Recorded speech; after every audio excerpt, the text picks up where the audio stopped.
السلام عليكم. اليوم راح أحكي لكم عن أغرب شغلات موجودة بالمطارات حول العالم.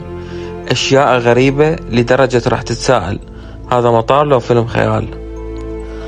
مطار دنفر أمريكا، هذا المطار الناس متأكدة أنه بيه أسرار وطقوس غريبة. ليش؟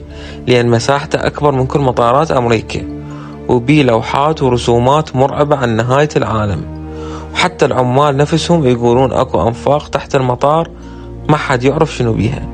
الناس تقول تابع للماسونية. مطار تشانغي سنغافورة يعتبر أجمل مطار بالعالم، بيه شلال ضخم وسط المول داخل المطار اسمه جيول، وبيه سينما مجانية وحديقة فراشات وحتى مسبح على السطح، يعني الناس تجي تتسوق وتتمشى وتسبح بيه بدون ما تسافر.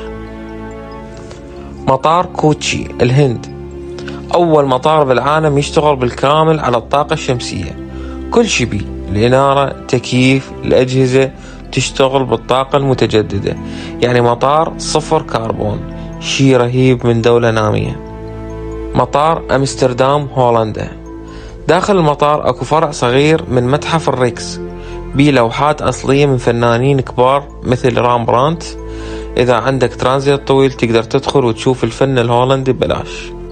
مطار إنشيون كوريا الجنوبية، هذا مطار المستقبل، بيه عروض موسيقية كورية حية وسينما 3D وغرف استرخاء فخمة، وحتى متحف صغير عن الثقافة الكورية، كأنك داخل عالم ثاني مو مطار.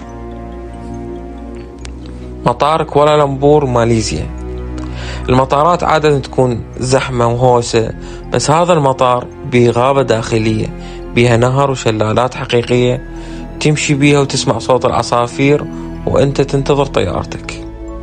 آخر وأغرب مطار هو مطار ويلينغتون نيوزيلندا. أول ما تدخل المطار راح تشوف تمثال ضخم يطير فوقك. التمثال يمثل مخلوق خيالي من فيلم لورد أوف ذا رينجز، لأن الفيلم تصور بنيوزيلندا، فالمطار كل ديكوراته مستوحاة منه، بحيث الناس هناك تصور أكثر مما تطير. فاحكي لي بالتعليقات شنو أغرب مطار تتمنى تزوره أو شفت شي مشابه له. لايك ومتابعة، مع السلامة.